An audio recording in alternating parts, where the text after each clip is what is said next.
Welcome back to the GSL. I am Wolf. With me is Kaldor. And we are about to see what Jinro can offer. Can he stop the steamroll that is occurring, man?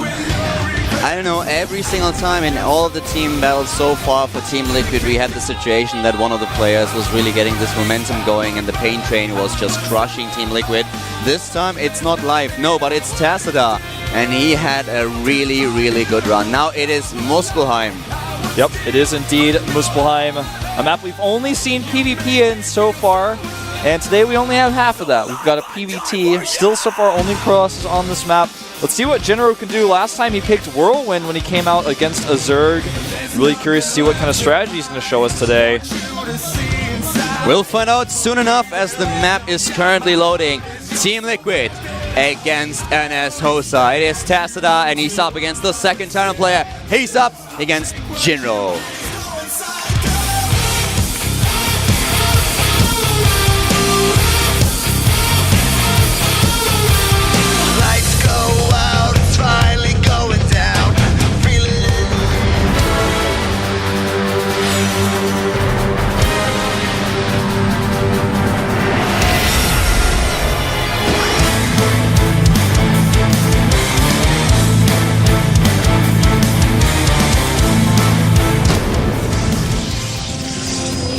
He starts to the left of the map, at the top left to be exact. We have him in the yellow once again. NS Hosa.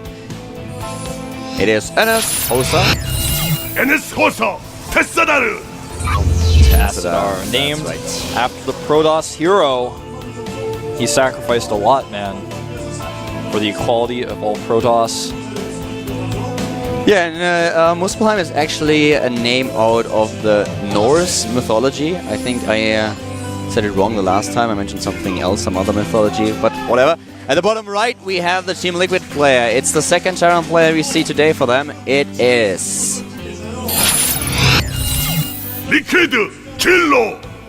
Jinro from Sweden, not quite Norway, but you know. Maybe. Really, is it Norway, Norse, Norway? I actually don't know. Actually, that's a good question, man. I guess maybe not. Like, I am a little bit shaky with my Scandinavian mythology. Maybe Norse is just like Scandinavian in general. I'm not sure. Actually, that's a good question. I don't know, man. That's something that someone may have an answer because for us. I jumped to one of these conclusions last time when I heard about it, and then I made a mistake, and I immediately got a tweet with someone correcting me and was like, no, wait a second. You're mixing things up here. Target locked on. That was a sick cheerful. I wish we got to see that for longer. I'm actually taking that in my house. I'm gonna take that, man. I see like a Jinro like Easter Island statue with like its chin actually is like a missile launcher and it's got the target locked on. That is awesome. That guy, I know that guy makes a lot of awesome cheerfuls. By the way, we are gonna have some sort of Banshee play, I think. Do we see a factory going down here for Jinro? And Jinro, he was known for actually that Raven push, the Banshee timing attacks back in the early stages of release. He was doing it back when Polt was doing it. Scary push. To be honest with you, we've seen only PvPs on this map so far. I'm really interested to see what exactly Jinro is up to here. And well, we have a very look at this pollen here. It's going to be a Void Ray all-in. A Void Ray all-in versus Banshee play. Usually the Void Ray play wins. What I was about to say is that on this map, I kind of like the idea of having Banshee pressure because those bases are really close to each other. We haven't seen any other builds, and here it is, the Stargate. Part of the strength of the Void Ray all-in is having the bunker and the depots on the high ground. I'm, by the way, so happy for you that we see a Void Ray all-in. Yeah, it's been a while. Every single time that we have something like this, you mentioned the Void Ray all-in, it never happened in the recent past, and you're like always so bummed out. You're like, I want to see a Void Ray all-in. I want to talk about this. This is the strategy that I play on Meta all the time. It is, man. It's one of my favorites. Okay, shoot, go. And basically, the Void Ray all-in's strength oftentimes comes from attacking the Terran player's wall and attacking on the high ground where the Marines can't really move freely. But when the bunker's on the low ground, it can be arguably a little bit easier. He is perfectly scouting it. He's walking right into it. Yep, this is going to allow him to prepare extremely well. He's probably going to start an engineering bay. He doesn't have to do that. It's immediately canceled the Void Ray and goes into Phoenix. Viking is already on the way. for Jinro, and that is basically, if you can kill the Void Ray, the push stops, but I think from here he's actually just going to transition into an Expand and Phoenix play. This must be awesome for Jinro now. He sits in the booth and he knows that his team is really relying on him. He scouts and he spots this. This is like, okay, well, awesome. This is going well. At least I know what's coming. I can prepare for it. I know that I can win this. Yeah. Well, everything is going to be really weird now, to put it bluntly. The bunker on the low ground remains. He has made a second bunker on the high ground. You know, I mentioned earlier that it's important to have, you know, the attack really works against that high ground, against that wall-up, but if you have a second bunker like this, it's even better. And at this point, he's going to try to use the Phoenixes to do a little bit of harassment.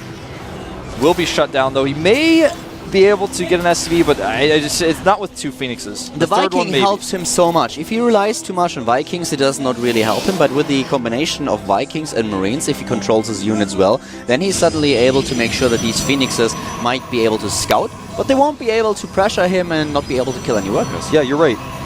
Especially only with two. With three, he may have been able to force a lift there, but now with more Marines coming out, he's getting the reactor. Siege mode is finished up here. He's got a few tanks out. Yeah, see, with three, you can get one and get away with no problem. But does he really want to be using his energy on that right now when the Terran's on one base? That is the question, because he's probably going to deal with a one base Guerrilla Terran Genro push, and he's going to want all the energy he can get for that. Since you mentioned this picture that we saw with a chin, I'm so tempted to call him Jinro. We actually see a command center going down for Jinro. These Vikings help him so much right now. They have two. a huge range. They just have a huge range, and he's getting more. Now that there's two, it's so difficult to deal with. The thing is, if you rely on just a small amount of Phoenixes, it helps so much against these pushes with Marines and a few tanks, because he can just lift the tanks, and suddenly this force isn't scary at all anymore. With the Vikings, though, he can match his opponent's Phoenix count and can now just pressure them and make sure that they don't do any damage. Yeah. You know, basically, I'm not sure if he's going to really continue his Phoenix production, so he will be, yeah, like you said, probably able to match the Phoenix count. If he wants to make more Phoenixes, he can always outproduce him with Chrono Boost, but I think he's just going to stick with these four, and he is going to go for the harass. Now that he's seen the command center, this is a pretty good choice to eliminate the SCV count, keep it as low as possible. He's going to have his Nexus up first. Nice targeting by Jinro, almost gets a Phoenix there. But the thing is, there it is. Right as I was about to say, Robotic Support Bay on the production tab. He is building the proper composition, and from here he can go into a Colossus Phoenix composition. And the Vikings, they just... Well, the Phoenix tanked the Viking shots, so you have to decide what exactly you want to do. Do you start targeting the Colossi, but then the Vikings, then the Stalker composition will take out your anti-air units so fast. So it's really nice to have them as an additional block, as an additional damage tank. Now, as someone who does Void Rail-ins a lot on the ladder, I can tell you that this situation happens to me a lot, where he holds, I got to switch into Phoenixes somehow, or I get spotted, I decide to go Phoenixes instead, when he's going for tanks. And tank Viking versus Phoenix Colossus oftentimes comes down to whether or not you can catch the tanks on siege, because even if you think, well, you've got Phoenixes, you can just lift the tanks, right? No, it's not that simple. It's definitely not that simple. If you are not positioned well and the Marines go in with a stim, for just to give you an example, then the Phoenixes die so fast. Of course, against the Vikings, you face the same problem. And the more hit points he kills now, early on, the worse it will be for Tassadar later on when the fight actually occurs. Yeah. The question is, now, will Tassadar continue with this Colossus Phoenix composition? He's kind of stuck in it now for a little bit. Will he try to take a third base, though? Will he try to transition into Twilight Council tech? He is getting a Forge. We'll probably start +1 right away. +1 for vehicles actually being researched for General. As he takes a third commander, I think the most brilliant choice he can make, because no Protoss will ever be able to attack into this many siege tanks at this timing. He won't be able to make it happen. And because we want to educate you, we don't want to tell you about StarCraft 2, but we want to educate you a little bit as well. Here is some of the fun facts. And Norse refers actually to the Nordic countries. Muspelheim is a fire realm, and it's the home of Surtur, the fire giant. And you might all know Jotunheim from Thor. So this is the opposite, basically. Oh, okay. So a little bit about the Norse mythology here. That is really cool. Thank you very much to Banana Shell and Ninerion, who tweeted me about it. That's really interesting. A little bit of a side note here. Well, we're currently focusing on the game again, where we have a double factory now for Jinro and +1 attack. Man. Exactly, he's going mech. Do you remember a very famous game that occurred, well, it was a best of series that occurred between MC and Jinro back in the open seasons, where MC actually lost to Genro when Genro was going for mech play like this. He tried to make a lot of Immortals and he just couldn't do it. One of the games was on Lost Temple. Another game was on, and not Shadow Temple, Lost Temple. Well, hold that thought. He's actually going to try to take these Vikings out. Oh. Nice micro by Genro. Look awesome. at him. Yeah, that was really, really great. Using the assault mode like this, very smart. A split decision here. He's being attacked. I've actually never seen that before. Me neither. As a defense for Phoenixes. But anyway, in that series, he also played against him on an old map, Scrap Station, and Genro just dominated using mech play. It was something that no one ever thought we would see really again. People wondered after that game, is mech the right thing? Is that what we're going to see? And it turned out so far, no, it's not the case. But Genro's using it here. He's getting Blue Flame. He's producing Hellions and Thors, playing this almost like a TVZ. I just picture Tosis now back home in his huge. Well, he's in front of his huge TV.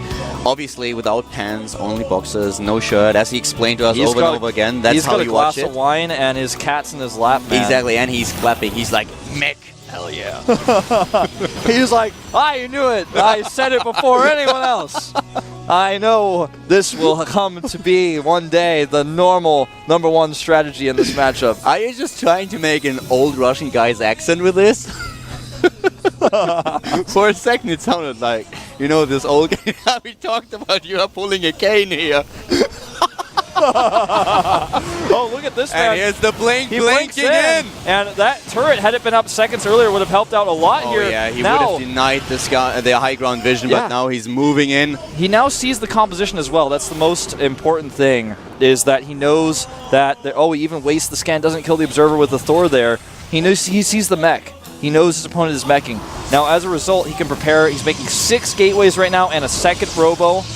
He's got the third base up. He's dumping. He's probably going to be making a lot of zealots because he's already spending most of his gas on the upgrades to get that second robo out, and he is going to have the composition that he wants to face this. Let's talk a little bit about the economy here. We have a 70 supply worker count for Tacita and 57 SCVs for Genro. So a huge lead if you just look at the worker count. Of course, we have also... Oh, another blink in here. This is barely going to work. The tanks were just a little bit out of position. The SCVs already come out here to protect those tanks. He loses one Stalker, but in the end, it was an okay trade for both players. But yeah, you're right. The economy is much better for Tasto right now as far as worker count goes. He's had his third Nexus actually, up and at the correct location for a lot longer. And he's getting better upgrades. He's got +2/2 upgrades coming out for his units, whereas Genro is just getting +2 for his mech. No plating upgrades whatsoever. Charge is now being researched for Tacita. The upgrades +2/+2 on their way, as you pointed out. And the next armory. He wants to go for double upgrades for his mech composition. And he needs them. He definitely needs does. to. We can see... I was just saying, we can see him warping in mostly Zealots here. As I mentioned, he wants to dump his minerals into it. He had his third base up for a while. He wasn't mining gas from there. All the gas he was using on his upgrades. Now he's getting the charge upgrade, as you mentioned. I'm wondering if we're going to see him try to use Storm against mech. In StarCraft 1, that was often the answer, but in StarCraft 2, it's a lot harder. The Templar are so slow. It's hard to actually get those key Storms off against that many siege tanks. You can use, of course, also the feedback against the Thors. Yeah, that's something to really, really note as well. And he's actually going to attack here. Well, Genro is spread a little bit thin because he was defending against the blink play earlier. And here's the lift off. We have it immediately, but those Phoenixes, they die. And here's Genro's army. Will he be able to defend against this? The Blue Flame is trying to take down all of them. He needs to target his Colossi. All of them Zealots. The Colossi, they do a ton of damage, but they rock into the siege tank range. And he has to lift off with the orbital and loses it. Yep. I think that could have even been a much better attack for Tastar, but in the end, he can't really be much happier. I mean, he killed the Orbital and got away with all of his units for free. Blue Flame Hellions are going to try to run in here, and a Zealot Warpin will slightly deny them. He actually kills a total of 5 workers there. His opponent has killed 18, Exactly. The last push of Tacita killed 18 SVs as well, which reduces the count for Genro to 52. He already rebuilt a few of them. Storm is coming up now. Tacita with a 20 supply lead in this game is just trying to get more Immortals into the picture. While we have Genro now with +3 attack, +1 armor, the double upgrades with the armory, but he's down on 2 bases. No, this is a big push for Genro. It has to do damage, but his opponent is already moving out on the map. And like I said, if you catch that tank army unsieged, I mean, how can General win with that? With tanks unsieged, with Hellion support, with that many Colossi? Mech is about position. Yeah, we are going to have kind of a funky situation occur where General is out of position. We may have a base trade, not necessarily, but that's what it's starting to look like right now. Tessida has 4 bases. 4 bases. 4 against 2. Top right, the entire upper screen belongs to Tessida here, even if it's a base race scenario. How is Jinro getting out of this alive? I don't know, man. It's going to be tough. He does have a very strong army right now. The army supply in Jinro's favor, in fact, but he will not be able to hold this very easily. I like his wall up here. It's actually going to really help him. The Zealots are going to start going down. No, he gets through. He does get through, and actually Tastar is going to turn around with most of his army, leaving only Zealots and a few Stalkers to contend with Jinro's main. I really like this choice. They should be enough, though. And he's taking apart the siege tanks at the same time. Jinro is trying to claim the high ground, and as soon as he's sieged up, he will be able to do a lot. Storm but is here ready. come the Zealots. They are charging in. Storm is active on the low ground. Jinro is fighting. He's sieging up with everything he has. Eats a Storm as all those Colossi are taking apart the Immortal. The Thor. The Immortals are going to town, but is it enough? It's not, man. There's +3 on these units. Jinro down to 24 supply. GG! GG. Tassadar is 1 game away from an all-kill here. Team Liquid, Wow. they're basically out of options before, but now they are on the ropes. They're hanging by a thread. Team Liquid, they need a hero.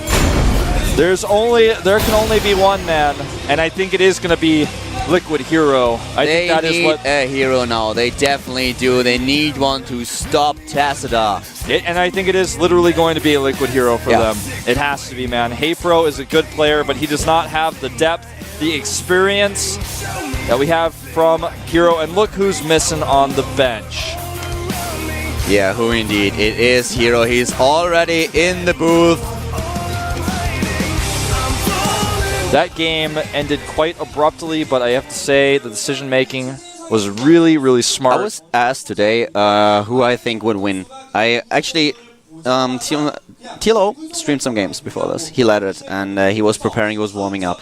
And people in the chat asked me, who do you actually think is going to win today? And I said, my heart is beating for Team Liquid. I really would love them to perform well, but I think in the end it's going to be NS Hosa who's probably a little bit better. My heart said TL, and my brain said it's going to be NS Hosa. But I predicted it's going to be like a 5-3, not as close as we saw, and now suddenly we have Tassadar. You know, I actually very strongly felt it was going to be NS Hosa.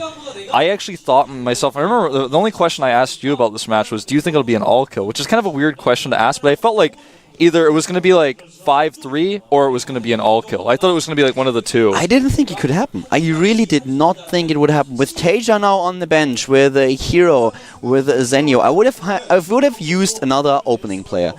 We talked every time we meet up and we talk about the matches. We talk a little bit about what kind of decisions we would choose. I was for a long time manager of Warcraft 3 teams back in Warcraft 3 for Mouse Sports, and for Kings you were managing FXO. Yeah. And we were in similar situations where you had to pull a new player. So, well, we all know it's Hero. Hero, we know it. Take a stand.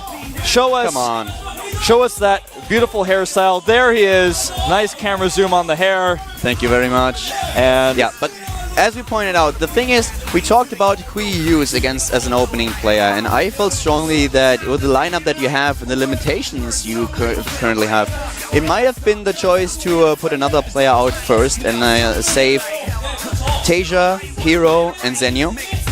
But it's just so tough. If you have only 6 players available, it's really, really hard. And now they are in the uncomfortable situation that, well, Tassadar gained momentum. He's so strong, and even if Hero defeats him in PvP now, we still there is Seal, there is Sage, there is Sun. He has to face Jakji. He is the last man standing right now for Team Liquid. He cannot lose against anyone or the clan war ends. And I'm not even sure if he's going to be able to beat Tassadar, who's on a tear right now. The map of choice is going to be Atlantis Spaceship, a huge map. And for PvP, we are probably going to see some form of Colossus late game here. You can do aggressive openings on this map because of Warp Gate technology, because of Blink. You can see early aggression builds, but I think we're going to see fast expands from one or both and a late game here. Wolf, I don't want to go home. It's too early. I want more games. Me too. And don't worry, we may have them. I want to see Seal. I want to see all these players that I just mentioned. Well, consider this.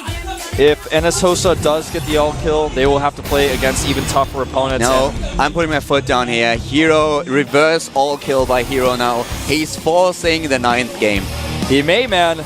That is definitely a strong possibility here. I want Hero to force a few more games here. He has to step up for his team. Everyone else is defeated. He is the last man standing. It is time for Tassadhar's reign of terror to end here. Yep, I think he may be able to take Tassadhar out at least. Obviously, both of these players decent at PvP. Saw Tassadhar lose in a Code A finals in PvP. Well, that's probably like his most notable PvP loss. But even in that series, he actually looked really good here. So this is going to be a tough match for Hero to win. Can he do it and bring things back for Team Liquid? Or is NS Hosa just going to get the second all kill against this team? Let's find out right now at the 2012 Season 2 of GSTL with Powder and Wolf.